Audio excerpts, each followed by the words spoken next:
Muli, magandang araw po sa ating lahat at welcome sa Balawis Magtanggol channel. Doon sa mga nag-join, nag-share, nagbigay ng komento at lalong-lalo na sa mga nagpasa na kailangan nga po natin ay maraming salamat po. Harinaway ituloy niyo po ang ginagawa niyo at malaking tulong po ito sa atin. Ngayon, ang nabanggit po natin noon ay ano ang kahulugan nitong baliktad na bandila. Pero bago yan, isang maiksing trivia muna hinggil kay Dr. Jose Rizal. Alam niyo po ba, nang matapos siyang barilin sa Bagong Bayan, dinala po ng mga Kastilang sundalo ang kanyang labi. At ito po'y nilibing sa Paco Cemetery na parabang isang aso o hayop lamang. Isang hukay po, siya inilagak, walang ataol, ganun lang po talaga. Isang hukay na inilagak at tinabunan muli ng lupa. Yan po ang unang naging libingan ni Dr. Jose Rizal. May dahilan po dyan. Ang kadahilanan ayaw na po ng gobyerno ng Kastila na magkaroon ng parang malaking usapin o malaking kaganapan, which is basically Filipino people rallying to the martyrdom of Dr. Jose Rizal. Kaya inilihim po yung paglibing na yan. Sa susunod, sino at paano na-discover ang kanyang libingan na parang libingan po ng isang hayop o aso. Bueno, tuloy po natin ang tungkol dito sa bandilang to. Ito po, uulitin po natin ay isang pangarap. Isang pangarap ko po na nangyari na ilang beses, many years ago. Lagpas dekada pa ata. Ayan po yung pagka meron po tayong gagawin na may kahirapan o meron po tayong may humahabol po sa atin, no? Bigla na lang po tayong lalangoy sa hangin. Hindi po sa tubig, ngunit sa hangin. At doon po sa paglangoy natin sa hangin ay pataas ng pataas po yan. Matatanaw po natin yung isang napakagandang tanawin na bukang liwayway kung tawagin. The rising sun, no? Na maganda ang background, maaliwalas. Ngunit papalapit po tayo sa isang matayog na flagpole. At yung flagpole na yan ay pag tumingin, ay baligtad ang bandila nga. At pag tumingin po ako sa baba, nakikita ko po ang mga kabataan, mga elementary, high school students, no? Na kinakanta po ang ating pambansang awit at sila po, nakalagay po ang kanilang mga kamay sa kanilang puso. Napakaganda pong tanawin din po. Ngunit ang itinatanong ko sa mahabang panahon din, bakit baligtad ang bandila? So, saliksik po tayo ng possible meaning. Hanggang sa napag-isip-isip po natin na we are not at war with other nations. But I think we are at war with oneself and ourselves. Bakit nga kaya ganun? Kinonsulta ko po si Kajem. Natatandaan niyo po ba noon nung una kong itinayo yung kapatid sa Basilica Church of Batangas, DWAM radio station. Ibig sabihin po ng kapatid, kasapi para sa tunay na impormasyon at diwa na nagtuloy po yan ng several years na ganun po ang pamagat o it's a magazine type radio program. Ang balita ko po hanggang ngayon tuloy-tuloy pa rin po siya, no? Pero iba na rin po siguro o iba na daw ata ang naging pangalan niya. Ang title ng programa. but the essence of the radio program is still the same. Okay? And yan po ang masasabi natin na war with oneself and ourselves. No? Ano po ibig sabihin ng oneself? Nandito po, hayaan niyo po kung basahin. Ito po ay binigay na impormasyon ni Kajem. Nawala po sa atin si Kajem sapagkat nagpatuloy din po siya sa kanyang career. Actually, he retired as a lieutenant general, no? Napakatalino po siyang individual, napaka loving. Ano din siya, no? He loves our nation so much. So ito po, babasahin ko. A war with oneself, the individual. This phrase describes internal conflict on a universal philosophical level.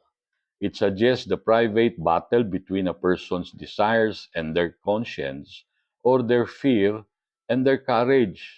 Okay? So, focus po yan, solitary human soul po, no, sa isang pagkatao. Ang tone po niyan, philosophical, detached, and clinical. Ang context po niyan, used when discussing psychology or the human condition in general. Key idea, it doesn't matter who the person is. Any human can experience this struggle. Ang example, to achieve peace of mind, one must first win the war with oneself. Yung unti-unti pong binabago ang alam na hindi kainam-inam na pag-uugali. Gaya po ng marahil pagsisinungaling, dishonesty, no? Ang hindi umaayon sa mga pinalalawig na batas, no? Meron po tayong maiksing istorya diyan. Ganito po 'yun, noong unang panahon po, nung medyo bata-bata po tayo, may bisyo po tayong magsigarilyo. So, sa pagsisigarilyo, ayaw po nating mangamoy sigarilyo ang ating kotse. Ayaw din po nating ilagay sa ashtray dahil talagang panggagalingan ng amoy. Pinipitik po natin sa labas yung upos ng sigarilyo o yung filter, no? Yung upos pwede sa labas kasi nagiging alikabok lang yun. Kumbaga, sabi nila, biodegradable po siya. Hanggang sa minsan, napag-isip ko, teka, bakit ganito ang pag-uugali ko? Hindi maganda. Gusto ko malinis sa kapaligiran. Pagkatapos, isa pa ako sa magdadagdag ng basura na hindi pa biodegradable. Abay, mali. So, nag-isip po tayo ng paraan. Ang paraan na ginawa natin ay nagbabaon po tayo ng bottled water na may konting, o anumang sisidla na may konting tubig. Doon po natin inihuhulog yung upos. Ngayon, kung diyan po nagtatapos, kulang. So, tuwing matatraffic po, nakakakita po tayo ng ganyan na nagpipitik din po ng filter ng sigarilyo. Alam niyo po ba kung nung isang mabilis na ginagawa ko? Bababa po kagad ako, dadamputin ko po yung filter at iaabot ko uli doon sa nagpitik. Magso-sorry naman, sorry, sorry. Hindi, huwag ka mag-sorry. Ganyan din ako noon. Ang gawin mo, itago mo to, ilagay mo sa isang sisidla na may konting tubig, at pag medyo puno na, itapon mo na lang sa basurahan. Ay, opo, opo, opo, gagawin ko po. At pakiusap, ipangalat mo, kalat mo, yung natutunan mo sa araw na ito. Huwag ka mag-aalala, ganyan din po ako. Pero binago po natin. Sapagkat alam natin na hindi po kanais-nais. Ganun po yung struggle, no? Yung pilit po natin pag-iisipan kung ano mga kamali ang ginagawa po natin para maiwasto ng sarili. Okay? Meron din po, yun namang tinatawag na pangkalawakan, no? A war with ourselves, the collective. This phrase is much more personal and inclusive. It implies that we, you, me, and the people we are talking about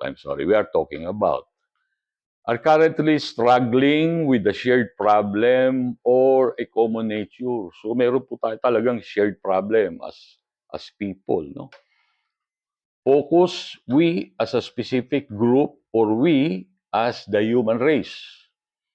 Tone, emphatic, urgent, and communal. Context used in speeches, social commentary, or personal reflections about a group's hypocrisy or self-sabotage. Key idea, we are our own worst enemy. Naku po. Example, as a society, we are locked in a war with ourselves over how to handle the future. Bah! Napakaganda po pala niyan. War with ourselves. Ah, na-explica na po natin yan. Eh, sa mga susunod po natin vlog, dadaanan pa rin po natin to. Ngunit sa pagkakataong ito, ibalik ko po kayo muli doon sa sinasabi nating a flag almost made in heaven. Bakit almost? Sabi ng mga ibang nakakausap po natin. Aba, ano meron? May araw, may between. Ano kulang? Sabi. Eh di buwan, tumpak. Paano kaya? Paano kaya balang araw? Nakikita niyo po ba yung nandito sa banda rito? Yan, yung kulay green na yan. It's a crescent moon. Yan na lang po kasi yung kulang para maging a flag made in heaven. Hindi na po almost made in heaven. Sabi sa akin, saan mo ilalagay yan? 2 pwesto ang pwede. Una, doon sa loob mismo nung araw. Hindi ko na po ilalagay. I-imagine nyo na lang, no? Dati, yung isang vlog ko na naging mahaba na hindi ko na in-upload, inilagay po natin yung crescent na yan sa loob ng araw. Crescent. Pwede rin pong isang pwesto niya dito naman. Ito, turo po natin. Diyan, sa likod, yan. Dito, sa likod ng isang between. Magmula doon sa taas, pag ganon. Crescent din po siya, paharap naman. Okay? Pag ganon. Yung isa kanina, pag ganon. Okay? So ano ibig sabihin? Well, una, pwedeng Green Revolution. Meron na nga akong nabaybay na Green Revolution 2.0, hindi ko pa po nabutin. Pero Green Revolution, makiisa po tayo sa pagpapaganda, pagpapabalik ng ating mga gubat, ng ating mga dagat. Marami pong steps towards yan, yung para sa makatulong sa climate change, etc., etc. I believe that it must be a national movement, that Green Revolution. No? Okay, meron naman po nagsabi, sinabi ko rin, no? Nasusuga na lang po, na it can be a sign to our Filipino Muslim brothers. Basta Filipino Muslim brothers. Sapagkat may history din po sila. Alam po natin yan, no? That they are our Filipino brothers who never been conquered. So ito po ay pagbibigay galang, pagbibigay tanaw sa kanilang ibinigay na magandang halimbawa sa atin. And who knows, when we are at peace with each other, Christians and Muslims, we might be able to send a message to the rest of the world na hindi dapat pinag-aaway ang dalawang reliyon na yan. It's a commonality of reason also. Uy, babasahin ko sa susunod yung commonality of reason natin, yung omnia mutantur, nos et mutamur in illis. All things are changing and we are changing with them. So, dito muna natin tatapusin ito. Tunghayan muli ang susunod na trivia tungkol sa ating bayani. at ang magiging eksplanasyon po natin sa paghahambing ng Noli Me Tangere noong unang panahon at Noli Me Tangere o Nunc Me Tangere sa panahon ngayon. Muli, maraming salamat po sa inyo.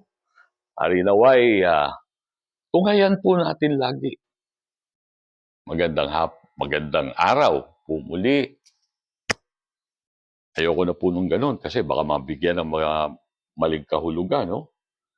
Ito na lang po, sapagkat mas malawak ang eksplanasyon po natin diyan sa paglalagay ng ating kamay sa ating puso. Magandang araw po muli.